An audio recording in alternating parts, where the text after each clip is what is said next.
Hello everyone, my name is Caroline Lopez and today I'm going to present my study on children's recreational screen time and behavioral difficulties, a parent-reported comparison study.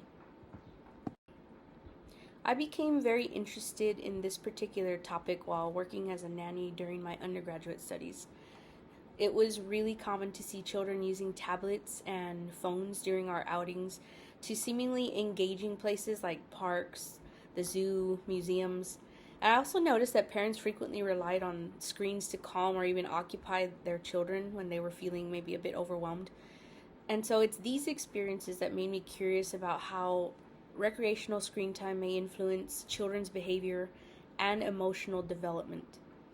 Because technology plays such a huge role in children's daily lives, I wanted to better understand whether differences exist in behavioral difficulties among children with varying levels of recreational screen use.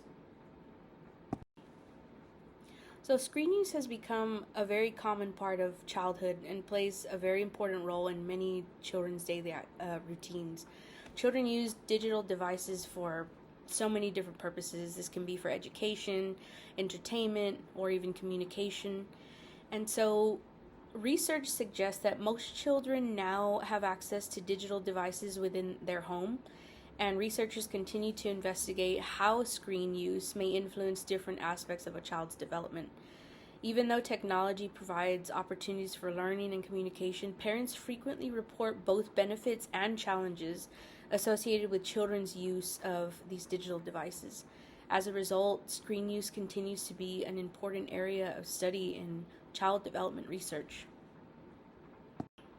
So, previous research has also identified several other developmental concerns that are associated with excessive screen use.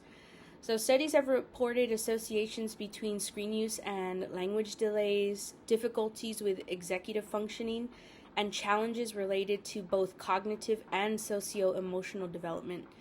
And parents have also expressed concerns regarding different things, including attention problems, sleep disturbances, and even emotional outbursts from their children. In addition, there has also been longitudinal research that has found associations between screen use and behavioral difficulties in children.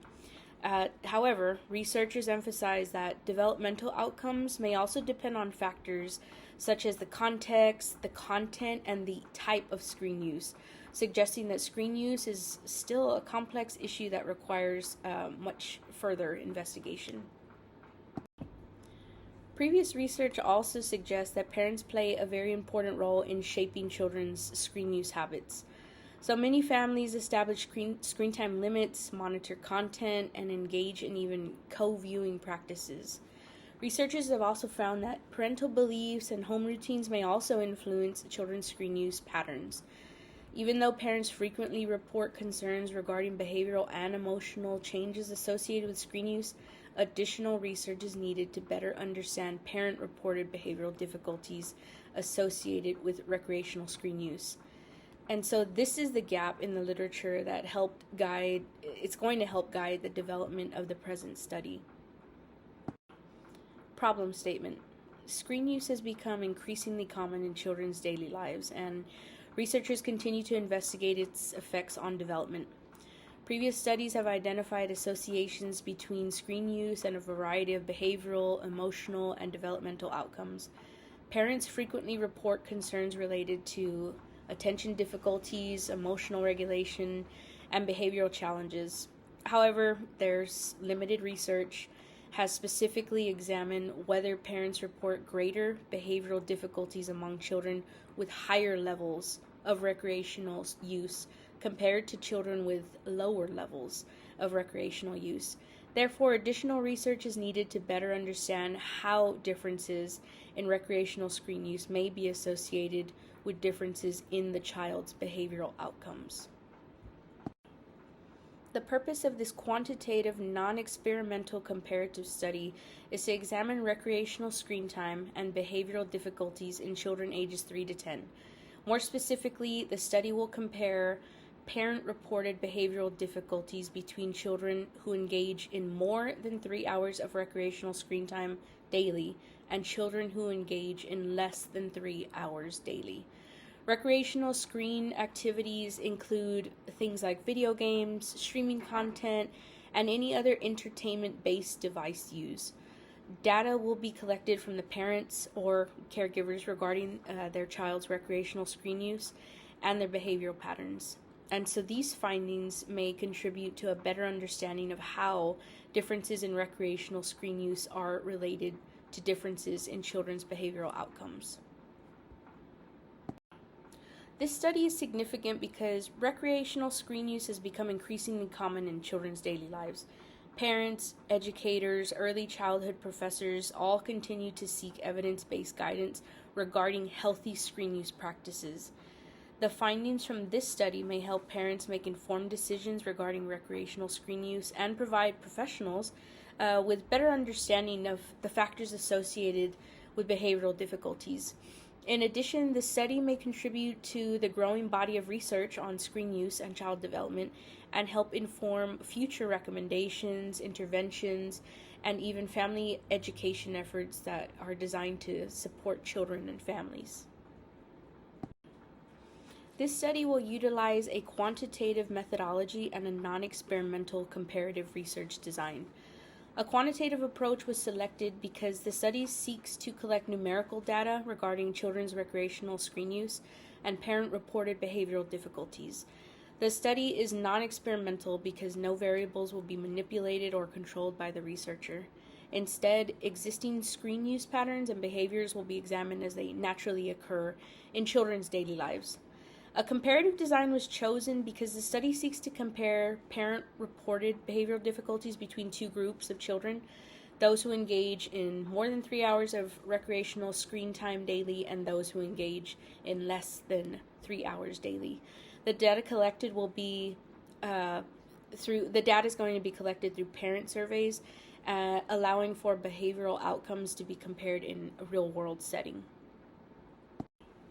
The research question for this study asked whether parents report greater behavioral difficulties among children ages 3 to 10 who engage in more than 3 hours of recreational screen time daily compared to children who engage in less than 3 hours daily.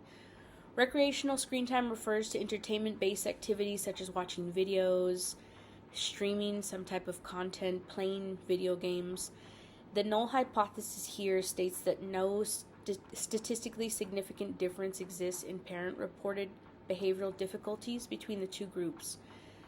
In contrast, the alternative hypothesis states that a statistically significant difference does exist.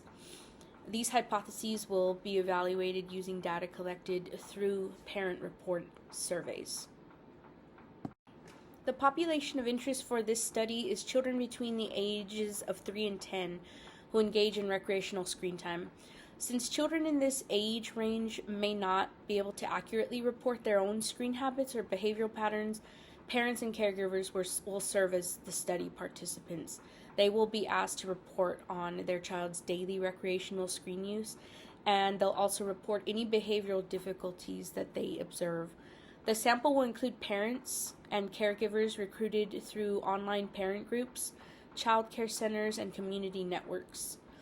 To participate, individuals must have a child between the ages of 3 and 10, and they must be able to complete a brief survey about their child's screen use and their behavior. This study will use a non-probability convenience sampling method. Convenience sampling was selected here because it will allow the researcher to recruit participants who are readily accessible and those who meet the study criteria. Parents and caregivers will be invited to participate through online parenting programs, centers, community organizations. Any individuals that are interested will receive information about the study through an electronic informed consent, so they will have to complete that. To be eligible, the participants must be parents or caregivers of children between the ages 3 and 10. Following consent, the participants will then complete a brief online parent report survey regarding their child's recreational screen use and any behavior patterns. This study includes 2 primary variables. So the independent variable is daily recreational screen use, which will be operationalized as the number of hours of recreational screen use reported by parents each day. Recreational screen use includes activities such as watching videos, playing video games, streaming content, or other entertainment-based device use. Participants will be categorized based on whether their child engages in more than 3 hours or less than 3 hours of recreational screen use daily. The dependent variable is the parent-reported behavioral difficulties. This variable will be operationalized as the frequency of behavioral concerns reported by the parents. And so behavioral concerns in this context include irritability, attention difficulties, emotional dysregulation, and behavioral outbursts. Data will be collected through a brief online parent report study completed once by the parents and caregivers of the children ages 3 and 10. Data collection will begin by recruiting parents and caregivers through online parenting groups, childcare centers, and community organizations. Interested individuals will receive information about the study and an electronic informed consent form explaining the purpose of the study, voluntary participation, and confidentiality procedures. After providing consent, participants will complete a brief online parent report survey. This is the survey that will gather information regarding their child's daily recreational screen use and any behavioral patterns. These patterns can include concerns such as irritability, attention difficulties, emotional dysregulation, and behavioral outbursts. Data will only be collected once, and the participants may discontinue the survey at any time without penalty. To protect the participant privacy, all survey responses will remain anonymous and confidential. The data will be stored securely and will only be accessible to the researcher. Reliability refers to the consistency of the study's measurements. So to improve reliability, all participants will complete the same online survey using standardized questions and procedures. Collecting data under similar conditions will help ensure that responses are measured consistently across participants. And for validity, this refers to how accurately the study measures the concepts it is intended to examine. So to strengthen validity, the independent and dependent variables will be clearly operationalized. Recreational screen time will be defined as entertainment-based screen use, while behavioral difficulties will include concerns such as irritability, attention difficulties, emotional dysregulation, and emotional outbursts. Survey questions will be designed to align with these constructs and focus on the children's behaviors in everyday environments. These procedures will help improve the accuracy and the trustworthiness of the findings. After data collection is complete, survey responses will be organized, coded, and reviewed for completeness. Descriptive statistics, including frequencies and percentages, will be used to summarize participant characteristics, recreational screen use patterns, and behavioral responses. These analyses will help identify common trends and patterns within the data. Inferential statistics will then be used to compare behavioral difficulty scores between children who engage in more than 3 hours and less than 3 hours of recreational screen use. An independent samples t-test will be used because the study compares behavioral outcomes between two naturally occurring groups of children with different levels of recreational screen time. The results of these analyses will be used to evaluate the null and alternative hypothesis. Because the study is non-experimental, findings may identify differences between the groups, but they won't establish cause and effect relationships. There are several limitations that should be considered when interpreting the findings of the study. So first off, the use of convenience sampling may limit the ability to generalize the results to all families with children ages 3 to 10. Additionally, the study relies on parent-reported survey data, which may be influenced by a recall bias or a social desirability bias. Another limitation is that the non-experimental design does not allow for cause and effect conclusions. And although differences between groups may be identified, the findings cannot determine whether recreational screen use directly causes behavioral difficulties. Finally, there's also parent estimates of recreational screen use may not perfectly reflect actual screen use, and children's behavior may vary across different settings and situations. Several delimitations were intentionally established to define the scope of this study.